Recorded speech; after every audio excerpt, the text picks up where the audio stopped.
The year is 1964. Hong Kong breathes in the early morning mist like a sleeping giant slowly opening its eyes. Bruce Lee walks alone along the harbor street, the salt air filling his lungs, his footsteps steady, purposeful. Nobody watches. Nobody knows. But Bruce Lee already knows exactly who he is. Before the world wakes, Bruce Lee is already moving. On the rooftop above the city, Bruce Lee throws combinations into the rising sun, each strike precise, each breath controlled. No audience, no applause, just Bruce Lee and the morning sky, building something the world has never seen before and cannot yet understand. Bruce Lee sits at a small wooden table, a cup of tea warming both hands, steam rising gently in the quiet apartment. The city noise stays outside. In here, Bruce Lee is completely still. This stillness is not weakness. Every master knows the warrior who can be calm can be anything, anywhere, anytime.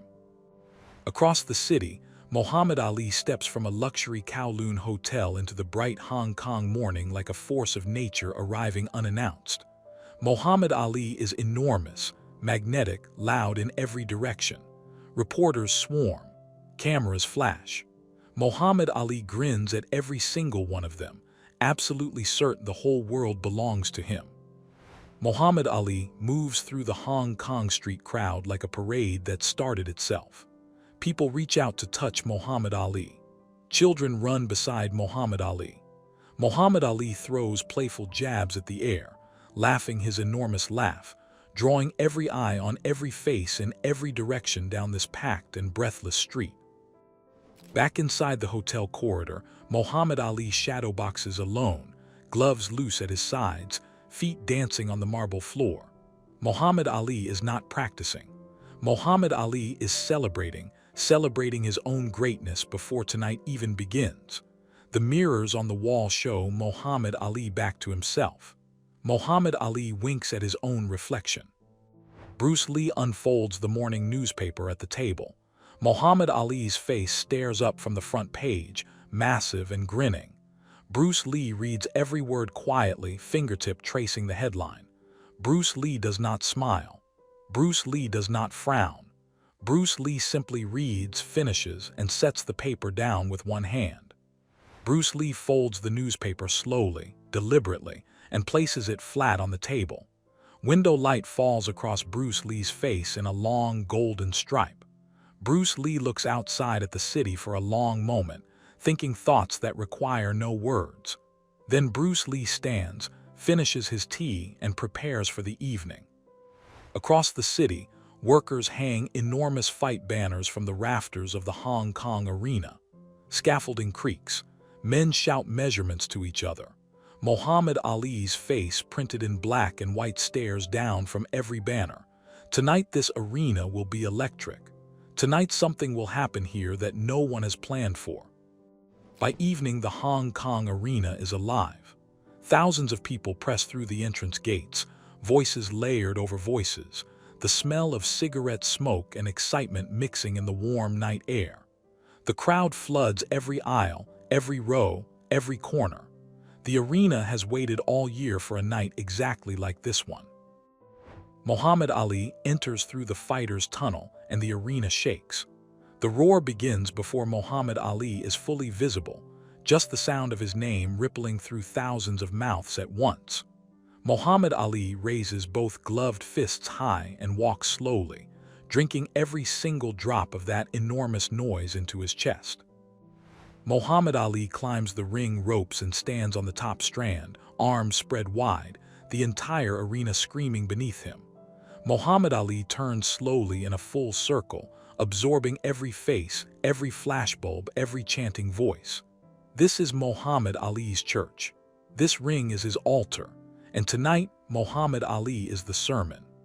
Far from the tunnel entrance, Bruce Lee arrives at the arena's side door, alone, wearing a simple dark mandarin collar jacket. No cameras follow Bruce Lee. No reporters wait.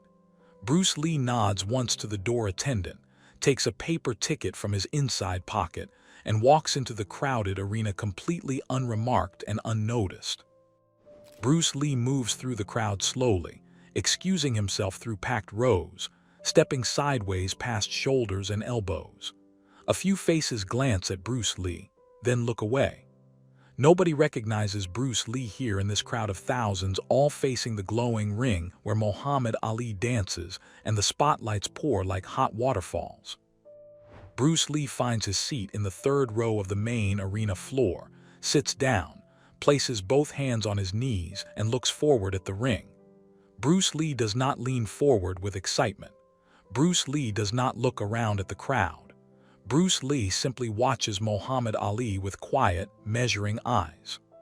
In the ring, Muhammad Ali is everywhere at once, dancing left, dancing right, throwing sharp combinations at the air, calling out to ringside judges, laughing with his cornermen. Muhammad Ali owns every inch of the canvas beneath those white shoes. The crowd chants Muhammad Ali's name in rolling waves of pure devotion and noise. A ringside reporter raises his camera and fires off a burst of photographs as Muhammad Ali turns toward the flashbulbs and grins directly into the lens. The reporter shakes his head slowly, smiling despite himself. 20 years of covering fighters, and Muhammad Ali is still the most naturally magnetic human being the reporter has ever photographed. Bruce Lee watches Muhammad Ali move around the ring. Bruce Lee does not blink often. Bruce Lee's eyes track every footwork pattern, every shoulder roll, every combination thrown at invisible opponents. Bruce Lee is not here as a fan tonight. Bruce Lee is here the way a scholar sits in a library to learn everything. Muhammad Ali has finished warming up.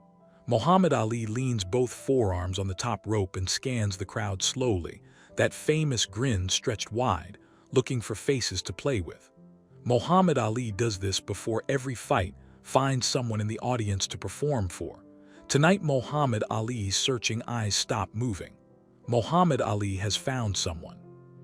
Muhammad Ali's eyes land on Bruce Lee in the third row, sitting perfectly still in a dark jacket while everyone around Bruce Lee moves and shouts. Muhammad Ali tilts his head. Muhammad Ali has seen Bruce Lee's face before in magazines, in newspapers. Muhammad Ali's grin shifts into something sharper. Something has just occurred to Muhammad Ali.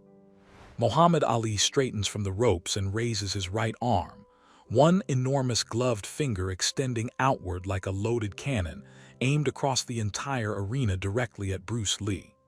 The gesture is unmistakable. Muhammad Ali holds it there, arm fully extended, finger pointing, making sure every camera and every eye follows the line to Bruce Lee. Muhammad Ali's voice carries across the arena without effort. Muhammad Ali calls across the ring that the little man in the third row thinks he can fight. Muhammad Ali laughs as he says it, turning to his cornermen who laugh with him. The sound system carries fragments of Muhammad Ali's voice to the upper rows. People lean forward. Heads turn. Row by row the crowd swivels, following Muhammad Ali's pointed finger back to its source. Bruce Lee sits in the third row, and now hundreds of faces are staring directly at Bruce Lee. Murmuring spreads like a wave moving outward from a dropped stone. Who is that? People nudge each other. Who is that man? Bruce Lee does not move, both hands still on both knees, back straight, eyes still forward at Muhammad Ali. The crowd stares at Bruce Lee from all sides now, but Bruce Lee exists in a completely separate stillness from all of that noise and movement. Muhammad Ali is still pointing. Bruce Lee has not acknowledged the finger once. Muhammad Ali drops into an exaggerated kung fu pose at the center of the ring, hands raised in a wide dramatic stance, one foot extended, face twisted into a theatrical grimace. The crowd bursts into laughter. Muhammad Ali holds the pose, then throws an exaggerated slow-motion kick at the air. More laughter, louder laughter. Muhammad Ali grins. Muhammad Ali straightens and points at Bruce Lee again, calling out louder now, saying Bruce Lee is too small, too skinny, saying Bruce Lee could not reach Muhammad Ali even if Bruce Lee jumped. Muhammad Ali demonstrates, raising his hand high above his own head, showing the height difference to the crowd, who laughs even harder and louder. Bruce Lee's eyes never leave Muhammad Ali. Not for the kung fu impression, not for the crowd's laughter, not for the second pointing finger. Bruce Lee sits in that third row seat, and behind those calm dark eyes, something is being calculated with extraordinary precision. Bruce Lee has seen exactly what he needed to see tonight. Muhammad Ali is performing now, and the entire arena is Muhammad Ali's stage. Muhammad Ali moves to the center of the ring and drops into another exaggerated martial arts stance, this time wider, more ridiculous, tongue out. The crowd howls. Muhammad Ali has turned Bruce Lee into the punchline of a joke 30 feet away from Bruce Lee.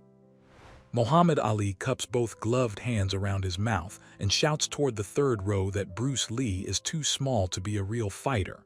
Muhammad Ali shouts that Bruce Lee's arms are too short, his legs too short, his whole body too small.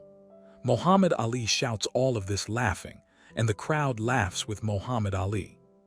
The laughter from the crowd reaches Bruce Lee from every direction now. Faces turned toward Bruce Lee, fingers pointed at Bruce Lee. Men in suits laughing, women covering smiling mouths, children imitating Muhammad Ali's kung fu pose and looking at Bruce Lee while they do it. The arena has made Bruce Lee the center of its ridicule. Bruce Lee's right hand tightens slowly around the armrest of the arena seat. Not a fist, not dramatic, just a quiet, controlled increase in pressure. Bruce Lee's face does not change expression. Bruce Lee's eyes stay forward, but that hand on the armrest has recorded every second of everything that has happened in this arena tonight. Muhammad Ali walks to the ring ropes nearest the third row and flexes his enormous arms outward toward Bruce Lee, biceps swelling, chest expanding, every muscle announcing its own massive presence.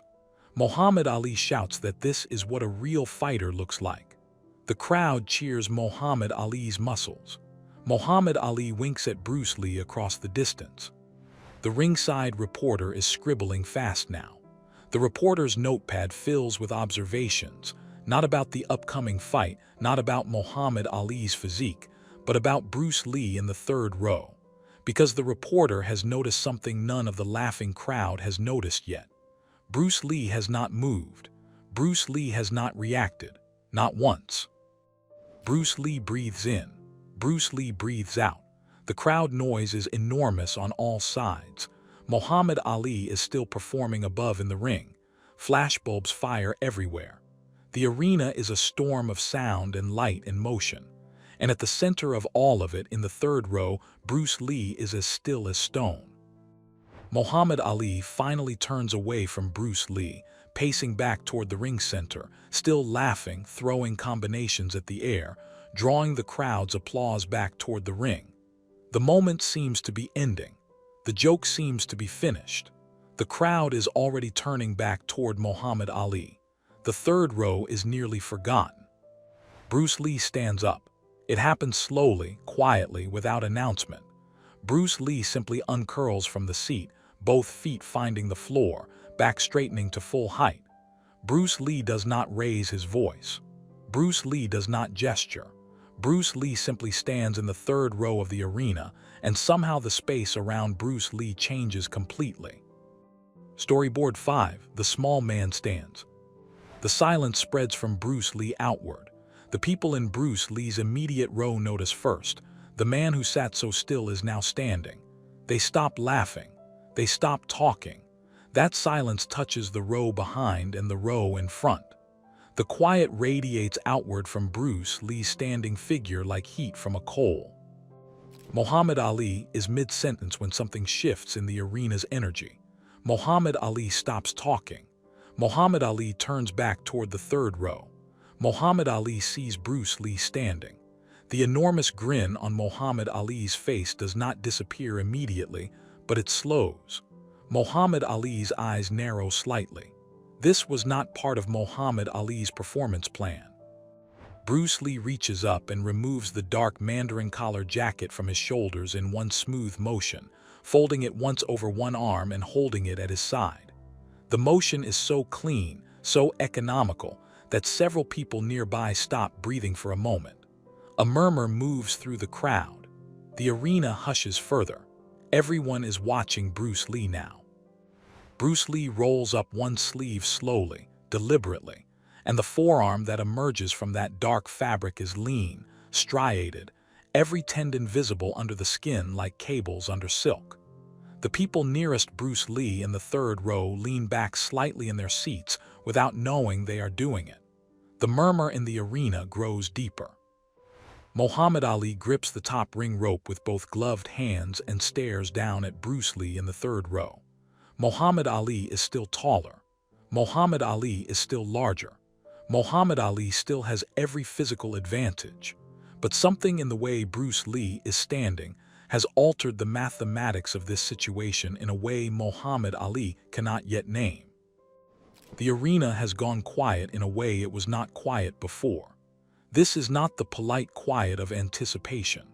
This is the stunned quiet of a crowd that does not know what it is witnessing yet, but understands instinctively that it must not miss a single second of whatever is happening right now in the third row. Bruce Lee looks up at Muhammad Ali from the third row. The distance between them is 30 feet of arena floor and several feet of ring elevation. But Bruce Lee looks up at Muhammad Ali the way a mountain looks at weather, patient, immovable, completely certain of its own foundation. Bruce Lee has not spoken one single word. Muhammad Ali holds the ring rope and stares down at Bruce Lee. In 47 fights, through every press conference and every arena and every crowd, Muhammad Ali has never once felt what Muhammad Ali is feeling in this moment looking down at this quiet, still, standing man in the third row. Muhammad Ali does not have a name for this feeling yet. Bruce Lee steps into the aisle, one step then another, moving toward the ring with the same unhurried, inevitable quality as a tide moving toward shore. The crowd in the aisle rows presses back automatically, creating space for Bruce Lee without being asked. Nobody stops Bruce Lee. Nobody speaks. The arena watches Bruce Lee walk toward Muhammad Ali. Bruce Lee walks the arena aisle and the crowd on both sides watches in complete silence. These are the same people who were laughing 60 seconds ago. These are the same faces that pointed and whispered. Now every one of those faces follows Bruce Lee with wide, uncertain eyes. Something has changed in this building and everyone feels it. Muhammad Ali watches Bruce Lee's approach from the ring, both hands still on the ropes. Muhammad Ali's cornermen exchange glances behind Muhammad Ali's back. The referee standing in the ring corner looks at the head cornerman questioningly. Nobody knows the protocol for this. Nothing in any rule book covers what is happening in this arena right now tonight. Bruce Lee reaches the base of the ring steps and stops. Bruce Lee looks up at Muhammad Ali from directly below the ring apron. From this angle, Muhammad Ali is enormous above Bruce Lee. 210 pounds of the most celebrated fighting body in the world looking down at 135 pounds of perfect stillness. Bruce Lee places one foot on the bottom ring step, then the next foot on the next step. Bruce Lee climbs the ring steps with the careful deliberateness of someone who has thought about this moment from every possible angle and decided exactly how it should be entered. The crowd watches each step. The arena holds its breath at each step. Bruce Lee ducks through the ring ropes and straightens to standing inside the ring. The size contrast is immediate and almost shocking. Muhammad Ali filling the ring like furniture fills a room, and Bruce Lee standing across from Muhammad Ali compact, composed, taking up precisely the space that Bruce Lee needs, and not 1 inch more than that. Muhammad Ali looks at Bruce Lee from across the ring canvas. Up close, without the distance of 30 arena rows between them, Muhammad Ali can see things that were invisible from the ropes. Muhammad Ali can see the density in Bruce Lee's stillness. Muhammad Ali can see the geometry in Bruce Lee's posture. Muhammad Ali has fought many men. Muhammad Ali has never stood across from anything like this.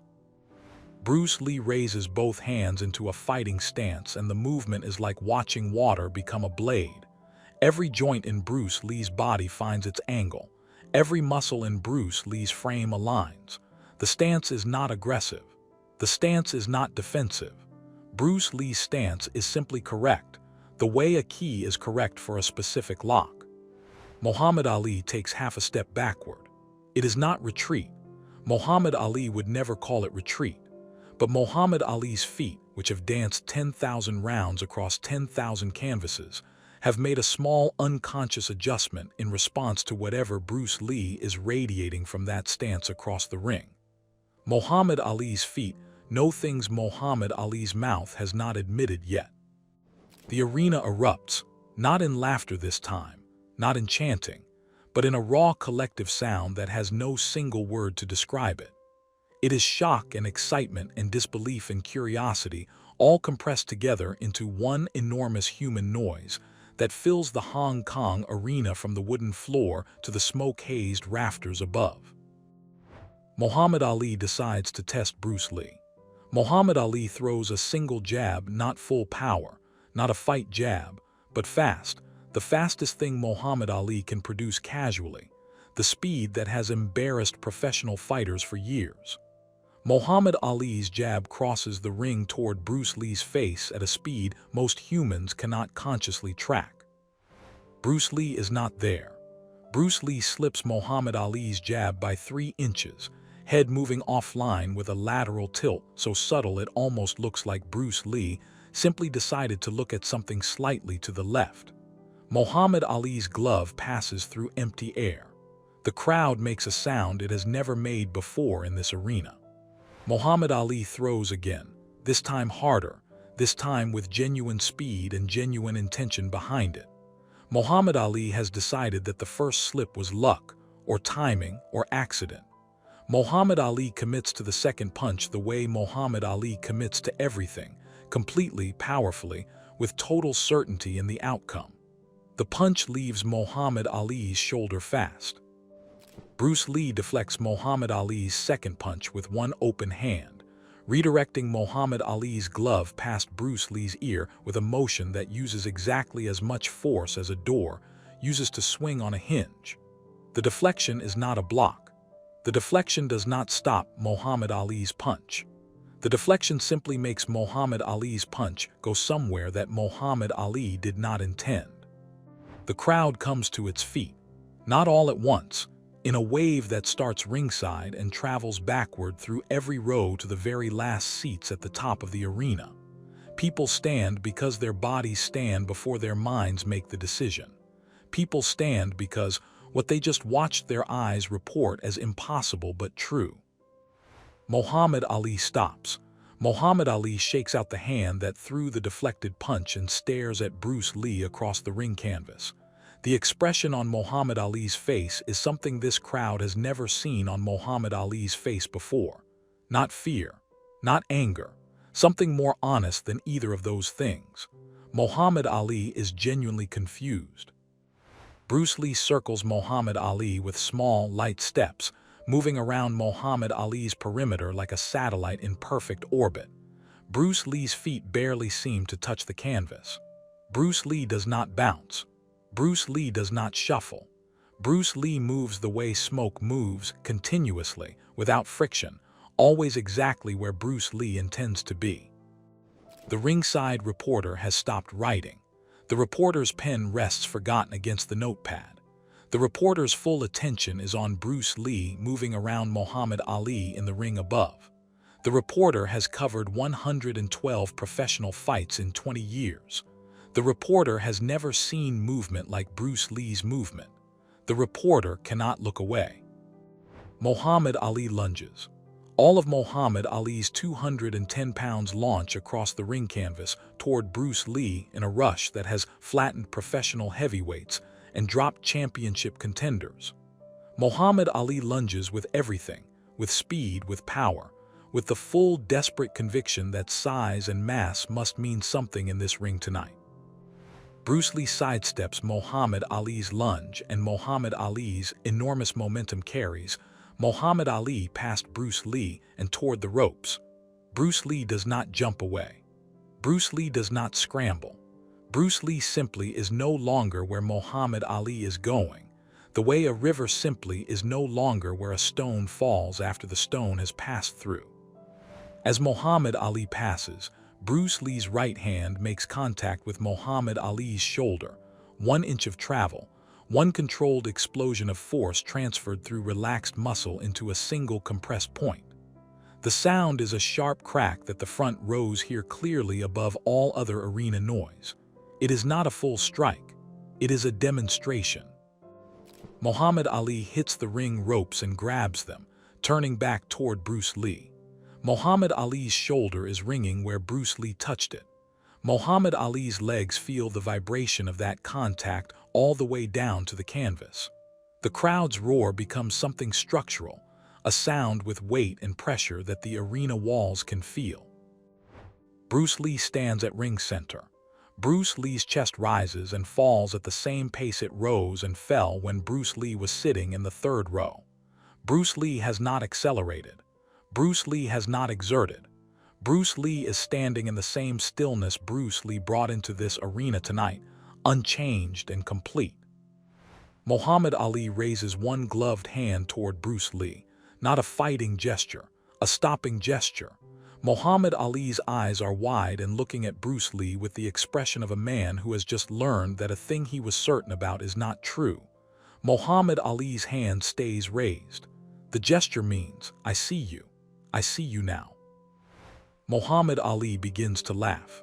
It starts slow, a breath, then a sound, then Muhammad Ali's whole chest moving with it. But this is not the mocking laugh from 10 minutes ago. This is a different laugh entirely. This is the laugh of a man who has been genuinely surprised by the world and finds that surprise magnificent. The crowd erupts for Bruce Lee. The roar is different from every roar this arena has produced tonight. This roar has emotion underneath it, something released, something vindicated, something that was held tight in thousands of chests while the mockery was happening and is now flooding out through open mouths all at once in one enormous communal release. Muhammad Ali walks across the ring canvas to Bruce Lee and takes Bruce Lee's right wrist in both gloved hands and raises Bruce Lee's arm above their heads. Muhammad Ali holds Bruce Lee's arm up toward the arena ceiling and turns them both slowly in a circle, so every section of the crowd can witness this moment clearly. Bruce Lee looks out at the crowd from the ring, the same crowd that was laughing, the same faces that pointed. Bruce Lee looks at all of them now with the same expression Bruce Lee wore in the third row, calm, composed, complete. Bruce Lee allows himself one small, quiet smile. Just one.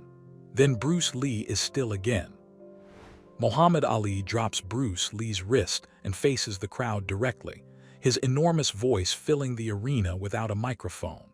Muhammad Ali tells the crowd what Muhammad Ali just experienced. Muhammad Ali says he has stood across from every kind of fast in his career. Muhammad Ali says nothing he has faced has moved the way Bruce Lee moves. Nothing. Muhammad Ali points at Bruce Lee standing beside him and tells the full arena that Bruce Lee is the fastest human being Muhammad Ali has ever shared a ring with. Muhammad Ali says this loudly, clearly, without hesitation, without qualification. Muhammad Ali's voice carries to every row. Every person in the building hears Muhammad Ali say this about Bruce Lee. The crowd responds to Muhammad Ali's words with a wave of sound that begins at ringside and builds as it travels backward through every row. People who were laughing at Bruce Lee 20 minutes ago are now cheering for Bruce Lee. The human crowd has turned completely. This arena belongs to Bruce Lee now in a way it did not before. The ringside reporter scrambles to the ring apron with his camera, firing burst after burst of photographs at Bruce Lee and Muhammad Ali standing together at ring center. The reporter knows. The reporter has seen enough moments in enough arenas to recognize a historic one when it is standing directly above him. This photograph will matter. This one will last. Bruce Lee stands at ring center and bows, a simple, clean bow directed outward to the full arena. Not theatrical, not performed. Just the genuine acknowledgement of one practitioner honoring the moment he has been given. The crowd responds to Bruce Lee's bow with another surge of noise that shakes the old wooden arena structure from floor to rafters. Muhammad Ali takes Bruce Lee's hand in a firm handshake, not the grip of opponents, but the grip of two people who have recognized something real in each other through contact. Muhammad Ali holds Bruce Lee's hand and looks at Bruce Lee directly and nods once, slowly. The grin on Muhammad Ali's face now is genuine in a way the earlier grin was not. The arena cornermen standing at ringside exchange slow headshakes with each other, the particular headshake of professionals witnessing something outside their reference frame. These are men who have seen everything this sport produces. Bruce Lee is not something these men have seen before. The headshakes continue for a long time after the moment has passed. Bruce Lee bends and picks up the dark mandarin collar jacket from the ring canvas where Bruce Lee set it down when Bruce Lee entered. Bruce Lee shakes the jacket once, checks it, folds it over one arm. The gesture is domestic, ordinary, completely at odds with the electric circus of the arena around Bruce Lee. That contrast is devastating in its calm. Muhammad Ali watches Bruce Lee prepare to leave the ring. Muhammad Ali stands in the ring with both arms at his sides, gloves hanging, watching Bruce Lee move toward the ropes with the particular attention of a man who is memorizing something. Muhammad Ali will remember Bruce Lee for the rest of Muhammad Ali's life. This moment has made certain of that. Storyboard 10. Emotional Aftermath. Bruce Lee descends the ring steps and re-enters the arena aisle. But the aisle is different now. The crowd that pressed back automatically to let Bruce Lee through is now pressing forward, hands reaching out toward Bruce Lee, people calling Bruce Lee's name. The energy entirely reversed from the laughter and pointing of 30 minutes ago. An old man in the fourth row reaches through the crowd and takes Bruce Lee's hand in both of his own. The old man's eyes are wet. The old man does not say anything. The old man holds Bruce Lee's hand for 3 seconds, then releases it. Bruce Lee looks at the old man for those 3 seconds and nods once, gently. Bruce Lee stops at the aisle and turns back to look at the ring one final time. Muhammad Ali is still there, talking with his cornermen, but Muhammad Ali's eyes find Bruce Lee across the distance and hold for a moment. Bruce Lee looks at the ring with an expression that is not triumph and not satisfaction. It is something quieter than either. Muhammad Ali sits alone in his ring corner after the cornermen have stepped out.